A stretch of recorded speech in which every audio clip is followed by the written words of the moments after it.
Good morning बच्चों। आज हम लोग बच्चों महाभारत फिर से स्टार्ट करेंगे। यहाँ पर हम लोगों ने लेसन 6 तक इसमें कंप्लीट कर लिया है, लेसन भीम तक। ठीक है ना, भीम के बारे में आपको इसमें मैंने बताया था और प्रश्नोत्तर कराए थे। आज हम लोग पढ़ेंगे बच्चों लेसन 7, कर्ण।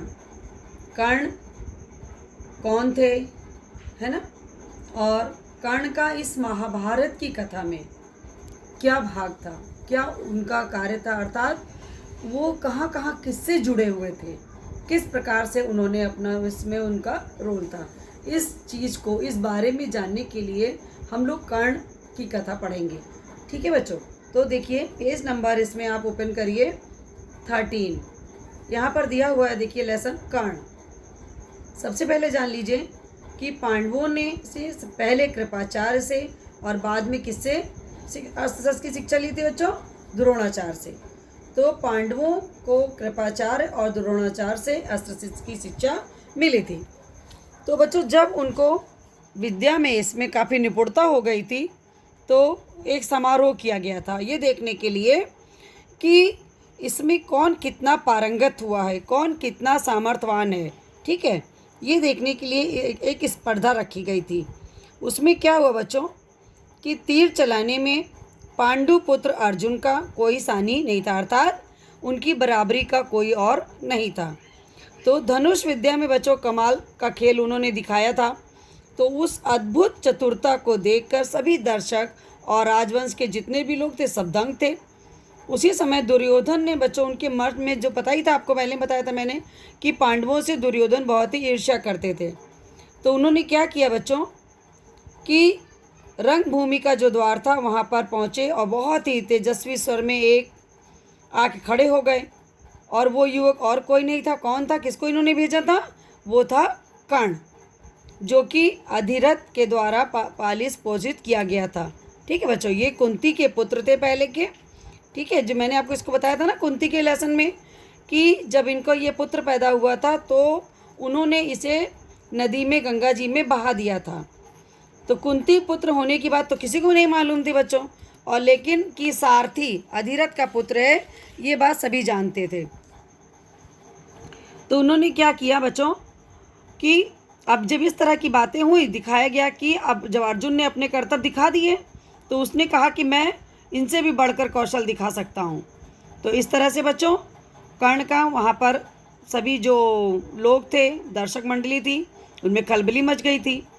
और कर्ण, कहो कर्ण कैसे आए, बताओ हम तुम्हारे लिए क्या कर सकते हैं, ये बात किसने कही थी बच्चों, दुर्योधन ने। ठीक है, तो कर्ण बोला राजन मैं अर्जुन से द्वंद्व युद्ध और उनसे आपसे मित्रता करना चाहता हूँ।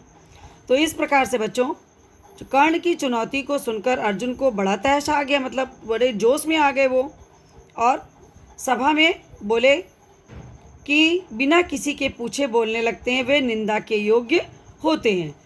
तो जब ये बात कर्ण ने सुनी तो उसने अर्जुन से कहा कि केवल उत्सव केवल तुम्हारे लिए ही नहीं मनाया जा रहा है, सभी प्रजाजन इसमें भाग लेने का अधिकार रखते हैं। तो इसलिए क्या कहते हैं, कर्ण ने अर्जुन को चुनौती दी बच्चों। फिर दर्शकों ने ताली बजाई और सभी लोगों ने, कुंती ने भी कर्ण को देखते ही पहचान लिया। भय और लज्जा के मारे वो मूर्छित हो गई उस समय वहाँ पर। ठीक है बच्चों, और उनकी यह हालत देखकर विदुर ने दासियों को बुलाकर उनको चेतना दिलाई।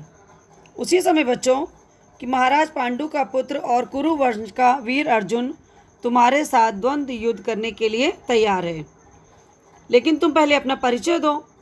तो जब उसने बताया कि तुम किस राजकुल से हो बताओ, तो द्वंद्व युद्ध जो होता है वो बराबर वालों के बीच में होता है। तो कुल का परिचय पाए बगैर राजकुमार कभी द्वंद्व करने को तैयार नहीं होते हैं। कृपाचार्य की बात सुनकर कर्ण का सिर बच्चों शर्म से झुक गया। तब कर्ण जो थे उनको दुर्योधन ने क्या कहा, वो उठ के खड़े हुए, अगर बराबरी की बात है तो मैं आज ही कर्ण को अंग देश का राजा बनाता हूँ। और इस प्रकार से बच्चों दुर्योधन ने उन्हें अंग देश का राजा बना दिया, उनका राज्याभिषेक करने की सामग्री मंगा ली। इतने में जो था बच्चा, जो सारथी था अधिरथ, जिसके द्वारा कर्ण का पालन पोषण हुआ था, उसने कर्ण को पाला था, वो वहाँ पे पहुँचा और भय से कांपते हुए उस प्रविष्ट हुआ और बोला अभी अभी अंग देश का नरेश बना दिया गया था। तो उसने बाद में देखा ना बच्चों कि उसे तो अंग देश का नरेश बना दिया गया है। धनुष नीचे रखकर वो उठ खड़ा हुआ और पिता मानकर बड़े आदर के साथ उनके आगे सिर निभाया। बूढ़े ने भी बेटा कहकर गले से लगा लिया और सबका कहा मांगकर हंस पड़े। तो अर्जुन के साथ बच्चों द्वंद्व युद्ध करने के योग्य अब वो तैयार हो चुका था कर्ण। तो यह सब देखकर सभा में बच्चों खलबली मच गई। सूरज भी डूब रहा था। इस कारण क्या हुआ, सभा विसर्जित हो गई। और इस घटना के बहुत समय के बाद एक बार फिर बच्चों इंद्र जो थे वो बूढ़े ब्राह्मण के वेश में अंग नरेश कर्ण के पास आए।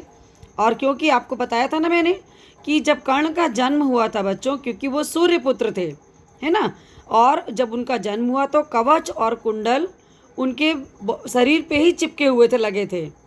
तो इंद्र को बच्चों डर था कि युद्ध में कर्ण की शक्ति जो थी वो अर्जुन से ज़्यादा हो जाएगी, है ना। तो उन्होंने क्या किया, उनसे भिक्षा मांगी। और सूर्यदेव ने पहले से ही कर्ण को इस बात के लिए सचेत कर दिया था कि इंद्र ऐसी कोई चाल चलेंगे। तो इस अद्भुत दानवीरता को देखकर बच्चों इंद्र चकित रह गए। कर्ण की प्रशंसा करते हुए बोले कि कर्ण, तुमसे मैं बहुत प्रसन्न हूँ, तुम जो भी वरदान चाहो मांग सकते हो। तो कर्ण ने कहा बच्चों कि देवराज से आप प्रसन्न हैं तो शत्रुओं का संहार करने वाला अपना शक्ति नाशक जो नामक शस्त्र है वो मुझे दे दें। तो देवराज इंद्र ने कहा कि तुम्हें युद्ध में जिस किसी को लक्ष्य करके इसका प्रयोग करोगे या अवश्य उससे मारा जाएगा। ठीक है, इतना कहकर इंद्र वापस चले गए। ठीक है बच्चों, इसके पश्चात आपकी थोड़ी सी स्टोरी भी इसमें और बची है जिसे कि हम आपको नेक्स्ट अगली बार बताएंगे और इसके प्रश्न उत्तर कराएंगे। धन्यवाद बच्चों, आप भी इस लेसन को पढ़ लीजिएगा।